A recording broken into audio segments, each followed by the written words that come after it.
जय गुरु सभी को। आप लोग कैसे हैं?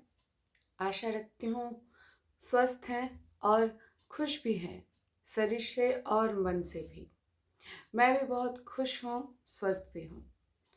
तो पिछले वीडियो में हम लोग बात किए थे अलंकार के विषय में, विस्तारित बातचीत किए थे।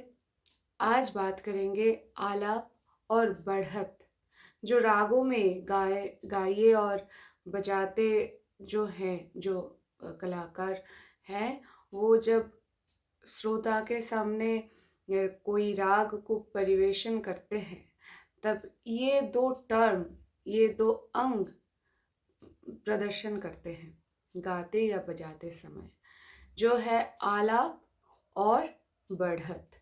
तो ये क्या है, आप सभी को पता है। आप जिन जिन को नहीं पता या जिन जिन को इस बारे में मतलब राग के किस पार्ट को कुछ बोल रही हूँ, किस पार्ट को आलाप कहते हैं और किस पार्ट को बढ़त कहते हैं, ये धारणा जिन जिन को क्लियर नहीं है, तो इस वीडियो के दौरान आशा रखती हूँ क्लियर कर पाऊँगी। और मुझे जो जितना जानकारियाँ हैं वो, और मुझे जो समझ है तो वो आप लोगों के साथ शेयर करने का कोशिश कर रही हूँ। तो चलिए शुरू करते हैं आज की वीडियो। बात करेंगे आलाप इस विषय में। तो ये शब्द से आप लोगों को मालूम चल रहा है कि आलाप क्या है। जैसे कि हम एक दूसरे से आलाप कर रहे हैं, एक दूसरे के बारे में जान रहे हैं, या कुछ विषय में बातचीत कर रहे हैं, मतलब बातचीत के दौरान एक दूसरे से कनेक्ट हो रहे हैं, तो उसको आलाप कहते हैं, जिसको इंग्लिश में इंट्रोड्यूस कहा जाता है। तो एक जब कलाकार जब गाते हैं या बजाते हैं, तो रागों के साथ श्रोताओं को संबंध करने के लिए ये राग का जो मूल, ये राग का जो चलन क्या है, ये राग क्या है, राग किस ठाट में आता है, पूरा मतलब इस राग का परिचय इस आलाप के दौरान श्रोताओं को प्रदर्शन करते हैं। तो बात क्या हुआ, जब कलाकार या जो गाते हैं और बजाते हैं, रागों को प्रदर्शन करते हैं श्रोताओं के सामने, तो प्रथम जो राग के परिचय करने के दौरान जो स्वर समूह को लेकर वो खुद वो राग के अपने अपने ख्याल से, अपने कौशल से, अपने अंदाज से, अपने दर्शन से वो राग को जैसे परिचित कराते हैं श्रोताओं के सामने, वो राग के आलाप कहा जाता है। या वो राग के या परफॉर्मेंस, पूरा का जो पूरा परफॉर्मेंस है, उसका जो पहला वाला पार्ट है, जब एक गायक या जो बजाते हैं वो प्रथम लेते हैं, प्रथम पदक्षेप लेते हैं, वो राग को परिचय करने के लिए, वो राग का परिचय देने के लिए, ये राग को समझाने के लिए, उसको ही आलाप कहा जाता है। और ये आलाप में जो कलाकार हैं, उनको पूरा स्वतंत्रता अवश्य, मतलब स्वतंत्रता है अपने अंदाज से इस राग को परिचय कराने की।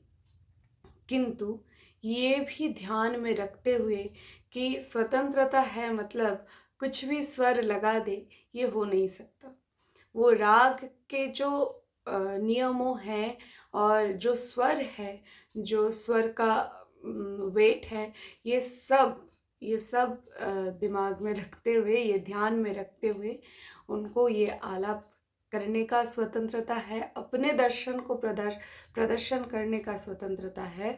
किंतु ये सब मतलब ये रागों का जो नियम है, इसको ध्यान में रखते हुए ही आलाप करना चाहिए, नहीं तो वो राग बिगड़ जाएगा। जैसे कि हम पिछले वीडियो में बात किए थे, विवादी स्वर, ये अगर हम यूज़ कर दे किसी भी रागों में अचानक से, तो तो वो राग को बिगड़ सकता है। किंतु अगर उसको ही अगर राग के मधुरता बढ़ाने के लिए अगर यूज़ किया जाए तो वो राग को और भी सुंदर बनाता है। किंतु वो विवादित स्वर इस आलाप में होना नहीं चाहिए, क्योंकि ना राग का प्रथम पदक्षेप हो रहा है आलाप, तो वो पूरा राग में जो जो स्वर यूज़ होते हैं उनको लेकर ही जो कलाकार है उनका खुद का दर्शन, उनका खुद का जो फीलिंग्स है वो राग को लेकर उसको परिचय वो कर रहे हैं। तो ये है आलाप। अब बात करेंगे बढ़त इस विषय में।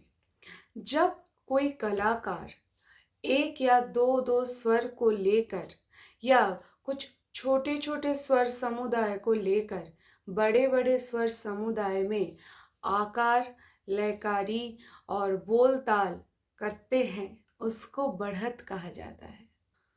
तो बढ़त क्या है ये शायद आप सभी लोगों को मालूम चल गया होगा कि जब पूरा राग जो परफॉर्मेंस हो रहा है वो उसके बीच जो सब तान या कुछ आलाप के कुछ विस्तार के पोर्शंस जो उसमें जो कलाकार जो छोटा छोटा स्वर समुदाय को लेकर एक जगह में या इधर पलटा करते हुए पलटा के जो सब फ्रेजेस हैं उसको एक साथ छोटा छोटा छोटा छोटा करके बड़ा बना देता है। फिर उसके बाद मतलब हमारे मूल बंदिश में वो लौटते हैं या सोम पकड़ते हैं, सोम को पकड़ते हैं। तो ये जो प्रोसेस हो रहा है, तो इस प्रोसेस में इस प्रोसेस में वो लोग आकार को डालते हैं या बोल ताल करते हैं, गमक करते हैं। तो यही पार्ट को बढ़त कहा जाता है। तो इस वीडियो में हम लोग आलाप और बढ़त के विषय में विस्तारित बातचीत किए। ये क्या है, कहाँ यूज़ होता है, कैसे ये समझे कि ये आलाप है, ये बढ़त है। तो मुझे जितना जानकारियाँ थी या समझ थी वो मैं आप लोगों के साथ शेयर करने का कोशिश की। अगर आप लोगों के पास इससे भी ज़्यादा जानकारियाँ हैं तो प्लीज़ कमेंट बॉक्स में बताइएगा ज़रूर, ताकि मैं भी ये ज्ञान प्राप्त कर सकूं और अपने जीवन को समृद्ध बना सकूं। तो समाप्त करते हैं इस वीडियो को यहीं पे। जय गुरु सभी को।